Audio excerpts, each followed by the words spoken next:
আসসালামু আলাইকুম ওয়া রাহমাতুল্লাহি ওয়া বারাকাতুহু। পৃথিবীর যে যেখান থেকে আমাদের এই আয়োজনে যুক্ত হয়েছেন সবাইকে জানাচ্ছি অনেক অনেক মোবারকবাদ। আজকের আমাদের আলোচ্য বিষয় হচ্ছে ইসলামী অর্থনীতি ও ব্যাংকিং। ইসলামী অর্থনীতি যদি হালাল উপায় উপার্জিত না হয় তাহলে কিন্তু বিপদ আছে, ইবাদত কবুল হবে না, জীবনের সমস্ত কষ্ট ব্যর্থ হয়ে যাবে, আখিরাত ব্যর্থ। কিয়ামতের দিন আল্লাহ সুবহানাহু ওয়া তাআলা প্রত্যেকটা আমল সম্পর্কে আলাদা আলাদা জিজ্ঞেস করবেন, কিন্তু অর্থনৈতিক সম্পর্কে একটি না দুটো প্রশ্ন করবেন। মিন আইনা ইকতাসাবাহু ওয়া ফীমা আনফাকাহু, কোন পথে আয় করা হয়েছে, কোন পথে ব্যয় করা হয়েছে। সুতরাং অর্থনৈতিক বিষয়টা খুবই গুরুত্বপূর্ণ। এই বিষয়ে আলোচনা করবার জন্য আমাদের মাঝে এসে উপস্থিত হয়েছেন মুহতারাম মুফতি শেখ মোহাম্মদ উসমান গানী হাফিজাহুল্লাহ, সহকারী অধ্যাপক Ahsania institute of Sufism, Dhaka. মুহতারাম, আসসালামু আলাইকুম ওয়া রাহমাতুল্লাহি ওয়া বারাকাতুহু। ওয়া আলাইকুম আসসালাম ওয়া রাহমাতুল্লাহি ওয়া বারাকাতুহু। জি, জাযাকাল্লাহু খাইরান। গুরুত্বপূর্ণ বিষয়ে আলোচনা করার জন্য আহ্বান করছি। আমরা অর্থনৈতিক বিষয় হয়তো অনেক শ্রোতারা জানেন না, আজকের আলোচনার মধ্য দিয়ে তারা অনেক উপকৃত হবেন। অর্থনীতি কি এবং ইসলামী অর্থনীতি কি, দুইটার মধ্যে ফারাক বা পার্থক্যটা কি? ধন্যবাদ সুপ্রিয় উপস্থাপক, সম্মানিত দর্শক শ্রোতা। মানুষের জীবনে সবচেয়ে গুরুত্বপূর্ণ অনুষঙ্গ হলো অর্থনীতি। আমরা জানি অর্থ করি, অর্থ মানে টাকা। আসলে অর্থ মানে শুধু টাকা নয়।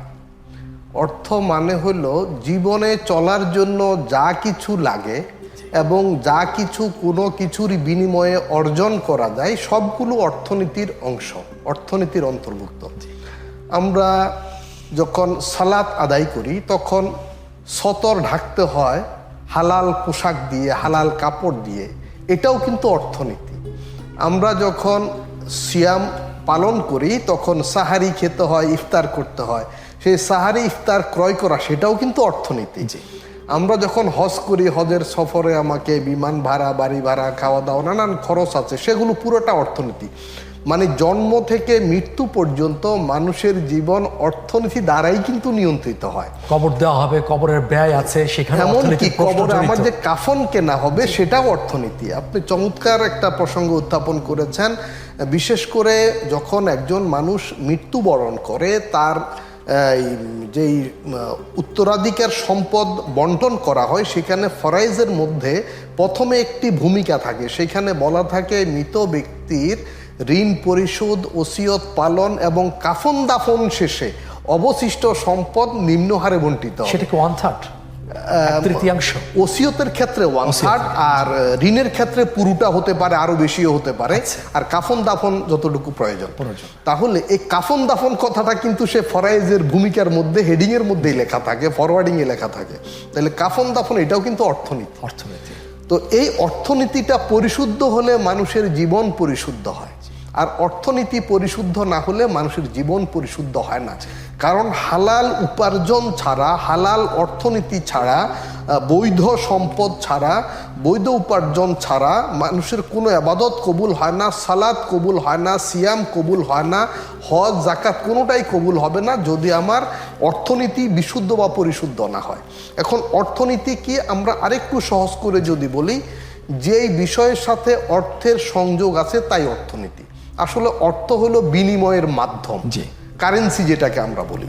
তো এখন ইসলামী অর্থনীতি কি? ইসলামী অর্থনীতি হলো যেই অর্থ ব্যবস্থা মহান আল্লাহ রব্বুল আলামিনের বিধান, কোরআনের বিধান, নবী করিম সাল্লাল্লাহু আলাইহি ওয়াসাল্লামের সুন্নাহ আদর্শ দ্বারা নিয়ন্ত্রিত বা পরিচালিত হয়, এটা অনুসরণে হয়, সেটাই হলো ইসলামী অর্থনীতি। তাহলে যেহেতু আমরা মুসলিম, আমাদের অর্থনীতি ইসলামী অর্থনীতি হওয়া খুবই জরুরি, অপরিহার্য বিষয়। মানে ইসলামী অর্থনীতি না হলে আমার ইসলামী জীবন, ইসলামী সমাজ পরিপূর্ণতা পাবে না। অর্থাৎ অর্থনীতি ছাড়া ইসলাম পরিপূর্ণ হয় না। আমরা দেখি হাদিস শরীফে এসেছে, রাসূল আকরাম সাল্লাল্লাহু আলাইহি ওয়াসাল্লাম বলেছেন ইসলাম 5টি ভিত্তির উপরে প্রতিষ্ঠিত: ঈমান, সালাত, যাকাত, হজ এবং রমজান। রমজানের রোজা, সিয়াম পালন করা। তাহলে এখানে ঈমানের পরে হলো সালাত এবং যাকাত। সালাত, যাকাত। আমরা যারা কোরআনে কারীম পড়ি সবসময় আলহামদুলিল্লাহ আপনি শুনলেই কানে বাঁধবে আকিমুসসালা ওয়া আতুজ যাকাত, আকিমুসসালা ওয়া আতুজ যাকাত, মানে সালাত এবং জাকাত, সালাত জাকাত। যদিও আমরা সহজভাবে বলি নামাজ রোজা, নামাজ রোজা এটি হলো সাধারণ মানুষের জন্য, কিন্তু কোরআনের ভাষায়, হাদিসের ভাষায় হলো সালাত জাকাত। 80 বারের চেয়ে বেশি আল্লাহ তাআলা এবং বলেছেন। কোরআনে কারিমে ইসলামী অর্থনীতির জন্য যে শব্দগুলো আছে তার মধ্যে জাকাত শব্দটি আছে 36 বার, ইনফাক শব্দটি আছে এবং সাদাকাত শব্দটি আছে। এই তিনটি শব্দ মিলে সে আকিমুস সালাতের সমসংখ্যক 82 বার রয়েছে কোরআনে কারিমে। তো যেই বিষয়টা যে সালাতের সাথে সাথেই জাকাত, অর্থাৎ আমার নামাজ পরিপূর্ণতা লাভের জন্য জাকাত ব্যবস্থা বা ইসলামী অর্থনীতি, ইসলামী অর্থ ব্যবস্থা প্রতিষ্ঠা করতে হবে। তো ইসলামী অর্থ ব্যবস্থাটা কি? ইসলামী অর্থ ব্যবস্থা হলো এই মানব কল্যাণের অর্থ ব্যবস্থা। যেহেতু ইসলাম মানবতার ধর্ম, ইসলাম কল্যাণের ধর্ম, শান্তির ধর্ম, সুতরাং যেই বিধান মানলে, যে নিয়ম অনুসরণ করলে মানুষের কল্যাণ হবে, যেই অর্থ ব্যবস্থা ধনী গরিব সবার জন্য উপকার দেবে, সেই অর্থ ব্যবস্থা হলো ইসলামী অর্থ ব্যবস্থা। তো আমাদের ইসলামী অর্থ ব্যবস্থা অনুসরণ করা, এটা হইল আমাদের রাষ্ট্রীয়ভাবে দরকার এবং ব্যক্তিগত পর্যায়েও দরকার। কোরআনে কারিমে আল্লাহ রাব্বুল আলামিন বলেছেন যে যারা ইমানদার মোমেন তাদেরকে যদি দুনিয়ার উত্তরাধিকার দেয়া হয়, তারা সালাত কায়েম করে, জাকাত প্রতিষ্ঠা করে, জাকাত আদায় করে। মানে সালাতের সাথে ইসলামী অর্থ ব্যবস্থা প্রতিষ্ঠা করা এটি একজন মোমেনের ইমানি দায়িত্ব, রাষ্ট্রীয় দায়িত্ব, সামাজিক দায়িত্ব। সুতরাং আমাদের এই রমজানে সিয়াম পালনের পাশাপাশি অন্যান্য এবাদাত বন্দেগীর সাথে হালাল রিজিকের প্রতি সতর্ক থাকতে হবে এবং সামগ্রিকভাবে আমাদের পুরো সমাজে যেন ইসলামী অর্থ ব্যবস্থা প্রতিষ্ঠা হয়, প্রচলন ঘটে, সেটাও চেষ্টা করতে হবে। চমৎকার করে বলেছেন অর্থনীতি এবং ইসলাম অর্থনীতির পার্থক্য উদাহরণ সহকারে। মাহতারাম, এবার একটু জানতে চাচ্ছি এই অর্থনীতি সম্পর্কে কোরআন সুন্নাহ কি নির্দেশনা আসছে, আল্লাহর বক্তব্য এবং রাসূল সাল্লাল্লাহু আলাইহি ওয়াসাল্লামের বক্তব্য। সুবহানাল্লাহ। কোরআনে কারীম, মাহতারাম, আগের কথা থেকে এই কথাটা স্পষ্ট হয়েছে যে ব্যক্তি কেন্দ্রিক যে আমলগুলো আছে, ইবাদতগুলো আছে, সেগুলো পালন করার মধ্য দিয়ে পূর্ণ ইসলাম তার সামনে স্পষ্ট হবে না। কিছু আছে রাষ্ট্রীয় পর্যায়ে, যেন অর্থনৈতিক বিষয়টা, সেটা যতক্ষণ বাস্তবায়িত না হবে পুরো ইসলামের রূপটা আমাদের সামনে স্পষ্ট হবে না। এবার আপনি একটু জানাবেন মেহেরবানি করে, সেটা হচ্ছে কোরআন সুন্নাতে এই অর্থনীতি সম্পর্কে কি বক্তব্য আসছে। আমরা তো শুনে আসি, শোনানো হয় নামাজের কথা, রোজার কথা, হজের কথা, জাকাতের কথা, মা বাবার কথা, ইত্যাদি ইত্যাদি বিষয়গুলো।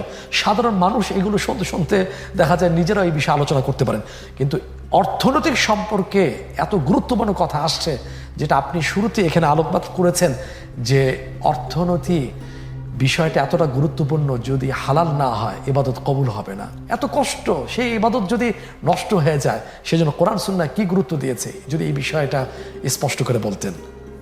ইসলামী অর্থনীতি এবং ইসলামী জীবন ব্যবস্থার মূল সূত্র হলো দুটি শব্দ, জি, হালাল এবং হারাম।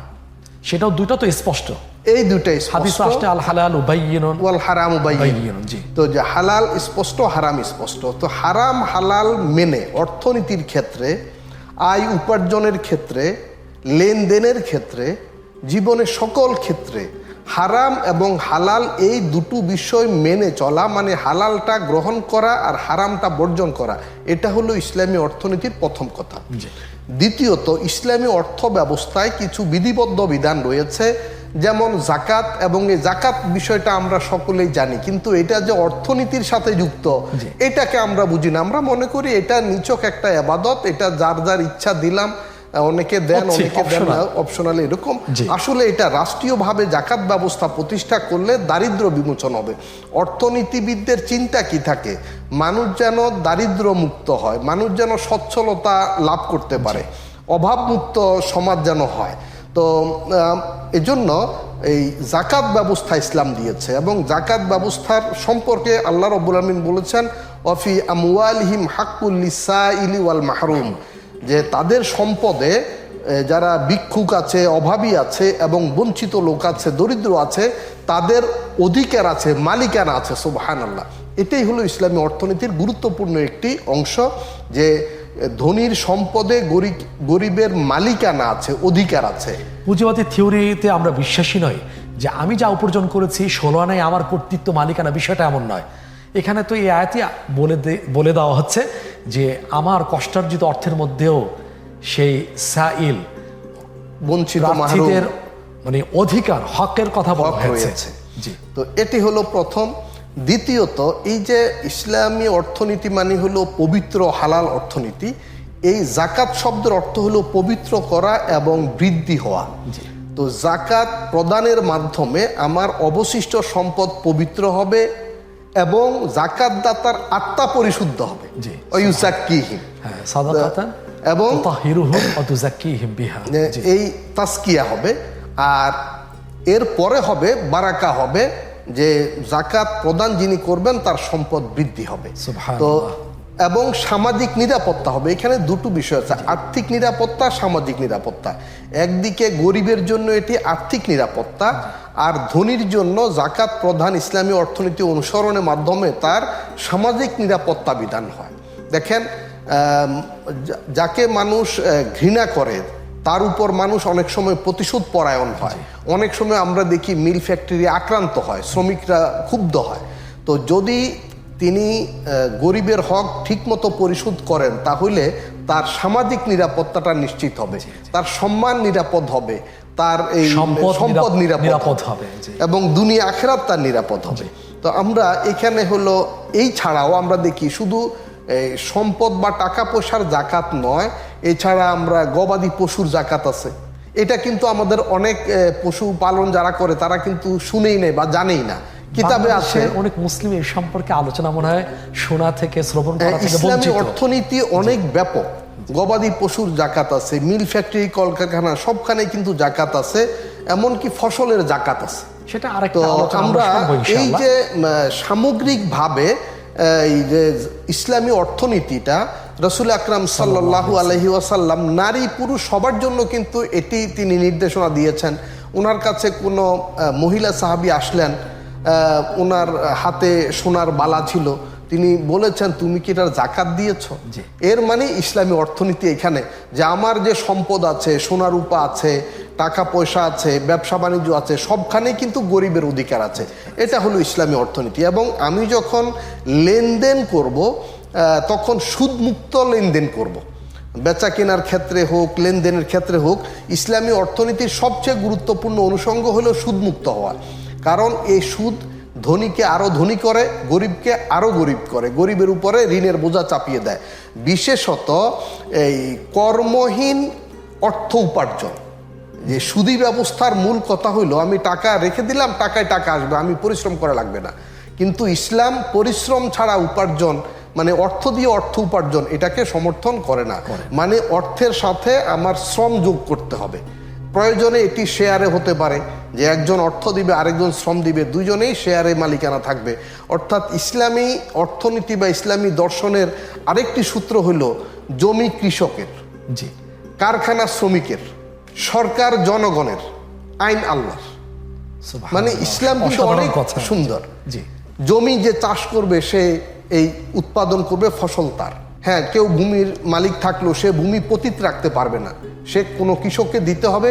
প্রয়োজনে সে বর্গা অংশ নেবে, অন্য বিভিন্নভাবে সে অংশীদার এই তো থাকবে তার, কিন্তু জমি এমনি রাখতে পারবে না যে আমার জমি আমি এমনি রেখে দেবো, এভাবে রাখা যাবে না। এই কথা থেকে কথা আসে, আমরা দেখতে পাই একজনের বিঘার পর বিঘা, একরের পর একর জমি পড়ে আছে বছর পর বছর। এত করে তো ফসল উৎপাদিত না হওয়ার কারণে দেখা যায় ফসলের ঘাটতি দেখা দেয়। একটা ঐতিহাসিক ঘটনা, ওমর রাদিয়াল্লাহু তাআলা আনহুর শাসন আমলে একটা আইন তিনি করে দিয়েছিলেন, কারো কাছে যদি জমি 3 বছর পড়ে থাকে তাহলে তার কাছ থেকে নিয়ে প্রান্তিক পর্যায়ে লোকের জমি দেওয়া হবে। অর্থাৎ অনাবাদি রাখতে পারবে না, অনাবাদি রাখার কোনো সুযোগ নেই। ঠিক আছে, তোমার জমি, যার জমিনে ভূমিহীন তার কাছে দিয়ে দেওয়া হবে, তিনি এখানে ফসল ফলাবেন। অর্থাৎ আল্লাহ তো রিজিক দিয়েছেন নানা জায়গায় ছড়িয়ে ছিটিয়ে। সূরা মুলক 29তম পারা দ্বিতীয় পৃষ্ঠাে আসছে, ফামশু ফি মানাকিবিহা ওকুলু মির রিজকি। জমিনের ছড়ানো ছিটানো আছে, সেখান থেকে আহরণ করা, মেহনত করে যাও। এটাকে বলা হচ্ছে জমি কৃষকের। জমি কৃষকের, সুন্দর কথা বলছেন। জি, আইন হবে আল্লাহ। কিন্তু এখানে একটু কথা আসে, যেহেতু সুদের কথাটা নিয়ে আসছেন, আমার একটু প্রশ্ন জাগে, সেটা হলো অর্থনীতি, ইসলামী অর্থনীতি সুন্দর আপনি ব্যাখ্যা করেছেন, ফারাকটা উল্লেখ করেছেন। সেই সুদ দেওয়া হয় অর্থ দিয়েই তো দেওয়া হয়, গ্রহণটাও তো সেই অর্থই গ্রহণ করা হয়ে থাকে। জমির বেলায় এমন যদি হয়ে থাকে, জমি একজনকে দেওয়া হয়েছে, বর্গার শব্দটা থেকে আমি কথাটা একটু শেয়ার করছি, সেখান থেকে ওই উপকৃত হওয়ার কোনো সুযোগ আছে কিনা? একটা হলো জমি বন্ধক বা রেহান দেওয়া, জি। আরেকটা হলো বর্গা দেওয়া, দুটো আলাদা বিষয়। একটু যদি আলাদা করে বর্গা স্পষ্ট করে হলো বলতেন। একজনের জমি আরেকজন উৎপাদন করলো, সে 3 ভাগের 1 ভাগ বা 2 ভাগের 1 ভাগ এভাবে অংশ হিসাবে যেটা পূর্ব নির্ধারিত আলোচনা ছিল সেভাবে দিবে, এটা বৈধ, এটা জায়েজ। জি। আর একটা হলো জমি বন্ধক রাখা। যখন জমি রেহান বা বন্ধক রাখা হয়, রেহানের একটি সূত্র হলো যে রেহানি বস্তু বা বন্ধকি বস্তু এটি যিনি নিলেন বন্ধক, তিনি এর মাধ্যমে উপকৃত হতে পারবেন না বা ব্যবহার করতে পারবেন না। জি। তো এটা শুধু ওই নিরাপত্তার জন্য এটা সিকিউরিটি হিসাবে রাখা হয়। জি। অর্থাৎ যেমন জমির কাগজ ইত্যাদি বা স্বর্ণ রূপা ইত্যাদি রেখে অনেক সময় টাকা নেওয়া হয় এই বন্ধক বা জামানত হিসাবে। জি। তো এটি ব্যবহার করা যাবে না। কিন্তু এখন দেখা গেল যিনি হয়তো টাকা দিয়ে মালিকের কাছ থেকে জমি নিলেন রেহান বা বন্ধক হিসাবে, সেটি তিনি চাষবাস করে আবার ব্যবহার করছেন, ফসল উৎপাদন করে নিজে নিচ্ছেন। তো এই বিষয়ে ফকিদের অনেক রকমের মন্তব্য আছে, আমরা স্বল্প পরিসরে এই বিষয়ে বিস্তারিত বলবো না। আমি শুধু দুটো কথাই এই প্রসঙ্গে বলতে চাই। প্রথমত, যারা এই কাজ আমরা করছি, স্থানীয় বিজ্ঞ আলেমদের সাথে পরামর্শ করে মশওয়ারা করে কাজটা করব।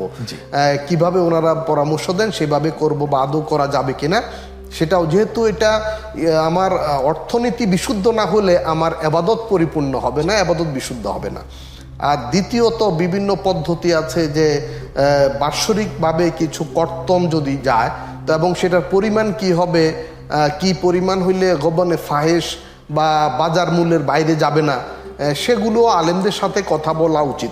এইখানে সবচেয়ে গুরুত্বপূর্ণ সেটি হলো আমাদের জীবনে যাবতীয় কাজ যাই আমরা করব আল্লাহর হুকুম এবং নবী করিম সাল্লাল্লাহু আলাইহি ওয়াসাল্লামের সুন্নাহ অনুযায়ী করতে হবে। এই জন্য প্রতিটি কাজ করার আগে ইলম অর্জন করা, সেই কাজের পদ্ধতি এবং বিধান জানা ফরজ। আমরা জানি ইলম শিখা ফরজ, তালাবুল ইলমে ফরিয়াতুন আলা কুল্লি মুসলিম, সকল মুসলিম নরনারীর উপরে ইলম শিখা ফরজ। কতটুকু ফরজ? যিনি যেই কাজ যখন করবেন তখন বা তার পূর্বে সেই বিষয়ে ইলম অর্জন করা তার উপরে ফরজ। প্রিয় দর্শক শ্রোতা, আমি আবারও বলছি, যিনি যখন যেই কাজ করবেন, দুনিয়ার সব ইলম আমার আপনার সবার উপরে ফরজ নয়। যিনি যখন যেই কাজ করবেন তার পূর্বে বা তখন সেই বিষয়ে শরীয়তের বিধান, শরীয়তের ইলম জানা তার জন্য ফরজ। সবাই তো ব্যবসা করবেন না, সবাই বর্গা নেবেন না। হ্যাঁ, অর্থাৎ যিনি যেই সাবজেক্ট পড়বেন সেই সাবজেক্টে পরীক্ষা দিতে হবে। তো এখন যিনি বর্গা নিচ্ছেন তিনি স্থানীয় বিজ্ঞ আলেমদের কাছ থেকে, মুফতি সাহেবদের কাছ থেকে, ফকিহগণের কাছ থেকে এই মাসালাগুলো জেনে আমল করবেন। নিশ্চয় আল্লাহ আমাদেরকে পথ সহজ করে দিবেন। জি, জাযাকাল্লাহ খাইরান। এবার আমরা একটু জানতে চাচ্ছি, যেহেতু অর্থনীতি বিষয় নিয়ে আলোচনা হচ্ছে, অর্থ দিয়েই তো সুদ দেওয়া হয়, ঘুষ দেওয়া হয়, সেই সুদ দেওয়ার বিষয়টা কি এবং সুদের পরিণতিটা কি, যদি একটু কথা বলতেন, তারপর আমরা ব্যাংকিং বিষয়ে চলে যাব। অর্থনীতির সাথে সাধারণভাবে সুদের প্রসঙ্গটা চলে আসে, কারণ প্রচলিত অর্থনীতি সুদ নির্ভর বা সুদ ভিত্তিক অর্থনীতি বা সুদী অর্থনীতি এবং পুঁজিবাদী অর্থনীতি। তো এই সুদ সম্পর্কে কোরআনে কারিমে আল্লাহ রব্বুল আলামিন বলেছেন যে তোমরা সুদ প্রত্যাহার করো, সুদ ছেড়ে দাও। যদি তোমরা সুদ না ছাড়ো তাহলে আল্লাহর সাথে যুদ্ধ করার জন্য প্রস্তুত হও। অনেক ধন্যবাদ, খুব ভয়াবহ ঘোষণা। এবার একটু জানতে চাচ্ছি ইসলামী ব্যাংকিং সম্পর্কে, ব্যাংকিং বিষয়টা ছোট্ট কথা। ব্যাংকিং, আমরা ইসলামী অর্থ লেনদেনের একটা মাধ্যম হইল ব্যাংক। তো সেই ব্যাংক সাধারণভাবে অনেকেই এটি সুদী ব্যবস্থার মাধ্যমে সাধারণ ব্যাংকগুলো পরিচালিত হয়, যেগুলোকে আমরা সাধারণ ব্যাংক বলি, অর্থাৎ এগুলো সুদী ব্যাংক। আর যেই ব্যাংকগুলো ইসলামী বিধান মেনে চলার চেষ্টা করে সেগুলো ইসলামী ব্যাংক নামে পরিচিত। এই প্রসঙ্গে আমি বলবো যে আমরা যদি একবার শেষের দিকে চলে আসছি, যদি সংক্ষেপে বলতেন। ব্যাংকে না গিয়ে পারলে না যাওয়াই ভালো, আর যদি যেতে হয় তাহলে সুদী ব্যাংকে না যাওয়া। অনেক ধন্যবাদ। সর্বশেষ কয়েকটি শব্দ সম্পর্কে জানতে চাচ্ছি, প্রভিডেন্ট ফান্ড, শেয়ার ও বীমা সম্পর্কে ছোট্ট করে। প্রভিডেন্ট ফান্ড চাকরিজীবীদের জন্য চাকরি পরবর্তী মালিক, কোম্পানি বা সরকারের পক্ষ থেকে প্রদেয় অর্থ, এটি হালাল এবং বৈধ। এবং এখানে ওনার হাতে আসার আগ পর্যন্ত যতভাবে অর্থ বৃদ্ধি হোক এটা ওনার জন্য বিবেচ্য নয়, এটা পুরোটাই বৈধ। শেয়ার হলো কোনো প্রতিষ্ঠান, কোম্পানি বা কোনো ব্যক্তি বর্গের সম্মিলিত ব্যবস্থার অংশ বিশেষ, এবং সেটি যদি ব্যবস্থা যদি হালাল হয় তাহলে শেয়ারটা হালাল, আর ওই ব্যবস্থা যদি সুদী ব্যবস্থা হয় তাহলে শেয়ারটা যদি হালাল হয়, না, পণ্যের বিষয় নয়, ব্যবস্থার ব্যবস্থার বিষয়। পণ্যটা হালাল হইতে হবে, ব্যবস্থাটা হালাল হতে হবে।